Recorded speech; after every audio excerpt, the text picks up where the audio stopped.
Olá, boa noite a todos, boa noite a todas. Me chamo Maico Menezes, sou estudante do Instituto Federal do Rio Grande do Sul e faço uma especialização em gestão empresarial. E o motivo de eu estar aqui hoje é apresentar um trabalho de conclusão de uma das cadeiras que é Conjuntura Econômica.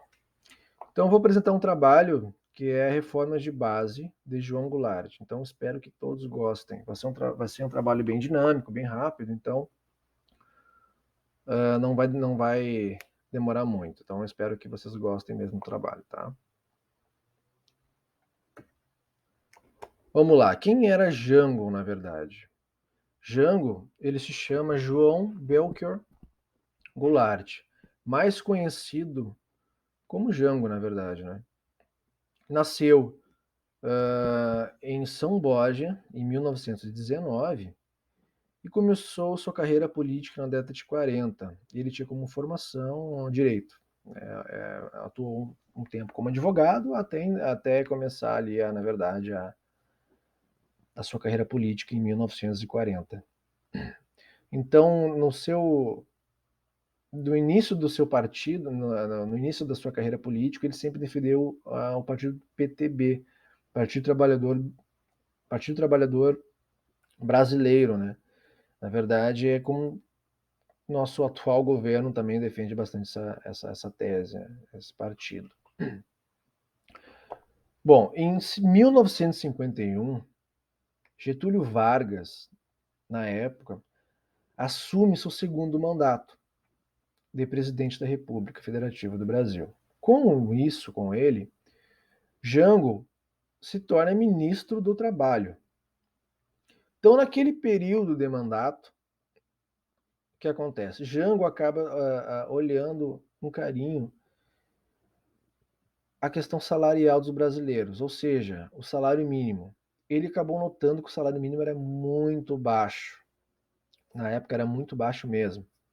Então ele sugeriu, na época, em aumentar esse salário mínimo, em dobrar, na verdade, botar 100% de salário mínimo para todo mundo.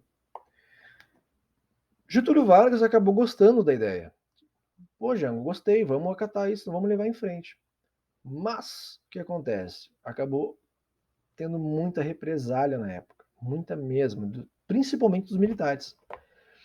Onde alegaram o seguinte: como uma pessoa com salário mínimo vai ganhar mais do que o meu próprio soldo? Soldo, quem não sabe o que é um soldo, é a remuneração básica de cada patente militar. Então eles achavam um absurdo.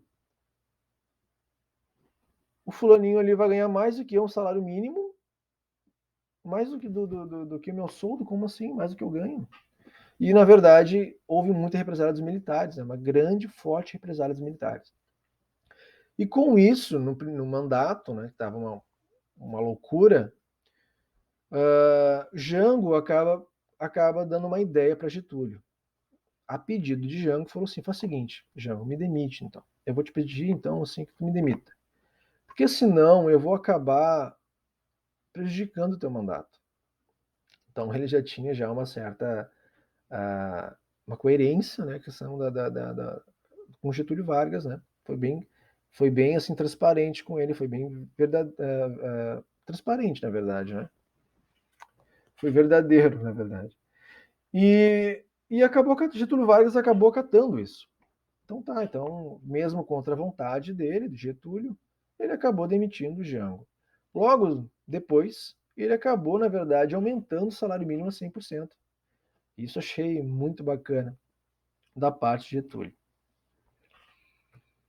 Bom, quando acaba a ditadura do Estado Novo, surgem partidos políticos, especialmente 3 deles. Mas, Maico, o que é, na verdade, o Estado Novo? O que é a ditadura do Estado Novo? A ditadura do Estado Novo foi praticamente a ditatorial era Vargas na época, que iniciou em 1937, quando Vargas se aliou aos militares e realizou um golpe de Estado. Então, ele permaneceu no poder até a sua renúncia, que foi na década de 45. Então isso, na verdade, foi ali a ditadura do Estado Novo, a era Vargas, vamos dizer assim, né? Foi bem nessa era Vargas. Bom, surgiram 3 partidos políticos após esse período.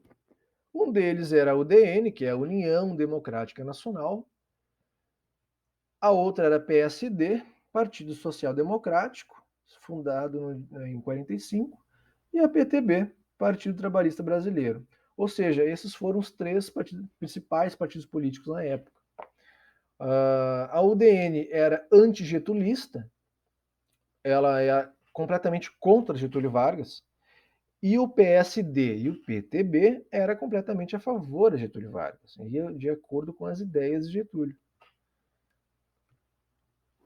Bom, no segundo período, se passou-se o mandato de Getúlio Vargas, Jango acaba saindo de como ministro do Trabalho, e no segundo mandato, que foi lá em 1956, Jango concorre à vice-presidência da República, pela mesma chapa que Juscelino Kubitschek. Uma coincidência, na verdade, né?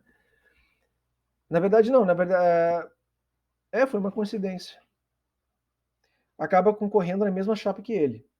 E, agora sim, por coincidência, os dois foram eleitos. Ou seja, Juscelino foi eleito a presidente da República e Jango foi na época, vice-presidente de Juscelino. Bom, neste tempo, neste mandato, o que ocorreu? Juscelino acabou não gostando muito das ideias de Jango. As ideias não se bateram. Ou seja, não se bater é boa, né? Não entraram de acordo um com o outro, na verdade. Não, e ficou muito complicado esse mandato, tanto do presidente quanto do vice. E o que acabou acontecendo?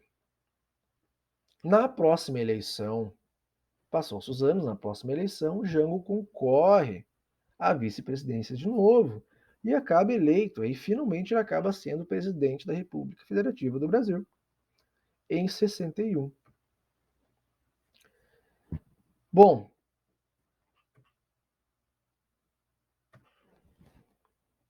(13 de março), agora sim vamos falar sobre a reforma de base, tá, gente? Chegamos na reforma de base. Em 13 de março de 1964, o então presidente da República, Jango, pronunciou um histórico discurso para cerca de 200 mil pessoas, em frente à Estação Central do Brasil, que fica no Rio de Janeiro. Ficava no Rio de Janeiro, né? Fica no Rio de Janeiro. O objetivo do comício, convocado pelo presidente, era marcar o início de uma campanha de mobilização popular em todo o Brasil para pressionar o Congresso Nacional a discutir e aprovar as chamadas reformas de base.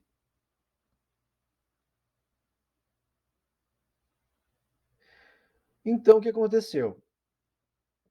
Ele fez tudo aquilo, na verdade, para pressionar as autoridades ali a aprovar aquela reforma de base. Mas, Michael, o que é reforma de base? O que é essa reforma? Já chego lá. Bom, no entanto, as forças reacionárias agiram com rapidez nessa questão. Empresários, militares na época, e uma classe média comunista. Esse povo todo foi contra isso.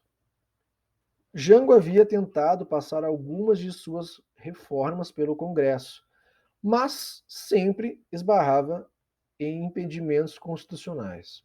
Infelizmente, ele não tinha número suficiente para aprovar uma emenda constitucional, que na verdade era a ideia dele, né? Aprovar uma emenda constitucional, mas não tinha votos na época suficiente para isso. Bom, a reforma de base, o que é as reformas de base de Jango? É como se fosse uma cesta de mudanças. Ou seja, ele vem com uma cestinha cheia de mudanças ali. E como todos nós sabemos, quando a gente mexe no conforto de um, gera o desconforto de outros. Então, como disse antes, houve muita represália nesse meio tempo. partir de outras pessoas, né? O que era a reforma de base? A reforma de base era a reforma bancária, a reforma tributária, reforma administrativa, reforma universitária, reforma eleitoral, reforma urbana e reforma agrária também. Vou ler uma das reformas aqui, tá? Para não ficar muito longo o vídeo. Por exemplo, a reforma universitária. A intenção era democratizar o acesso e transformar as instituições de ensino superiores em universidades de fato e direito. Centro de pesquisa e ensino também. Também tem a reforma eleitoral. O ponto principal desta reforma presidia na extensão de voto aos analfabetos e militares de baixa patente. Naquela época, analfabetos não votavam e nem militares de baixa patente votavam também, não tinham esse direito de votar, porque era uma outra Constituição. Bom, as propostas de Getúlio, não, de Jango, na verdade, segundo o próprio e seus aliados na época, visavam abrir caminho para uma sociedade em que a concentração de renda e propriedade rural e urbana não estivesse entre as mais altas do mundo. E hoje, o Brasil, na verdade, continua sendo um dos países mais excludentes do mundo, com níveis de desigualdade comparáveis aos países mais pobres e autoritários do planeta. Não é difícil perceber que as propostas de Jango, as reformas de base, ao contrário de comunistas, visavam apenas quebrar o monopólio. Que monopólio é esse, Michael? Monopólio histórico das elites sobre o processo político e, consequentemente, sobre as decisões relativas à apropriação da riqueza produzida no país, além de promover melhor distribuição de renda também. O Brasil sofre até hoje com a intensa desigualdade. Isso todos nós sabemos muito bem, não é? E na prática, a Constituição de 1968 deixou a realização da reforma agrária para a legislação ordinária e ela nunca ocorreu. Esta mesma Constituição estendeu o voto aos analfabetos e abriu caminho para a implementação de mecanismos democráticos e em várias esferas da vida pública. Ou seja, o que antes os analfabetos não poderiam votar, não conseguiam votar, hoje já podem, né? Na nova Constituição de 1988. Todas as esferas atualmente contamos com centros universitários de excelência e o Bacen funciona de fato como um centro de decisão do setor financeiro. Realmente, hoje, na verdade, a gente conta com a IRFES, né, um instituto público, a URGS e os privados também, como a PUC, que é uma excelência instituição também. Bom, eu espero que vocês tenham gostado, foi bem breve, bem curto mesmo, foi um resumo, e não quis deixar o vídeo muito longo também, então agradecimento aí ao professor Cássio, e agradecimento também aos meus colegas do curso de especialização. E espero que vocês gostem. E muito obrigado. E estamos juntos. Obrigado, viu, pessoal?